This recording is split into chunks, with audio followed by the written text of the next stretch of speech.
This is Braxton. He was born dependent on methadone, the drug his mom was taking in an effort to get off heroin. He's had to overcome withdrawal symptoms, tremors, oversensitivity, and he still has difficulty feeding. But Braxton is lucky. His mother, Clarissa Jones, enrolled in a special program for addicted moms. The program may have saved his life and hers. Man, I know Braxton saved my life, and the fact that I was able to stay clean through my whole pregnancy and that I'm still clean right now, like it's him I look forward to every day, you know? But Joan's first pregnancy with her older son Jacoby, a different story entirely. Like, I was in labor, in the bathroom shooting heroin, about to give birth to my child. A lot of people were like, how could you dare do that? How could you dare do that to your child? But nothing matters except for getting high. When I'm getting high, nothing matters. I'm very selfish. I'm self-centered. An epidemic of opioid and heroin addiction is sweeping across the U.S., and children are its most vulnerable victims.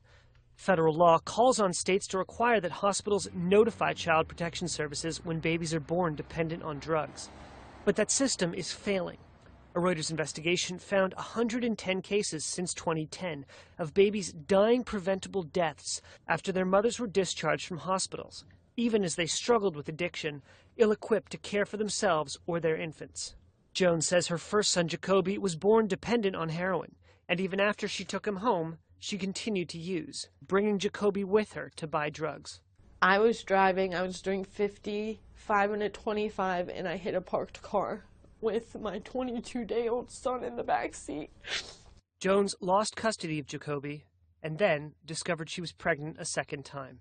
I'm using heroin and smoking crack, and I was 7 weeks pregnant. You know, I got blood work done and found out I was exactly 7 weeks pregnant, and I was like, there's no way I can go through this again.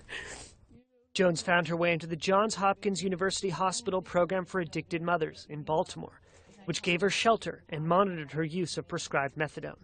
Dr. Lauren Jansen with the Johns Hopkins University School of Medicine treated Braxton.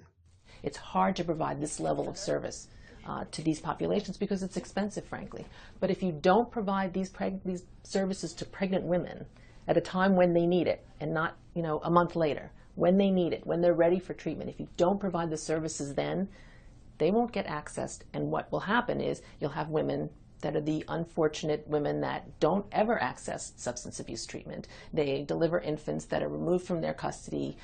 They wind up with significant health problems because they're continuing to use. Those are the horror stories. That costs much more down the line than providing this care during pregnancy that's comprehensive and addresses all the needs of the mother, her pregnancy, and then the infant after birth.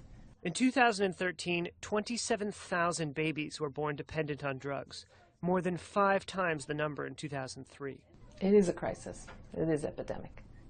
The opioid crisis in this country is continuing to expand exponentially, and we're seeing more and more of these infants. Programs such as the one at Johns Hopkins are few, and they're scattered across the country. But they can make all the difference for a mother and a child.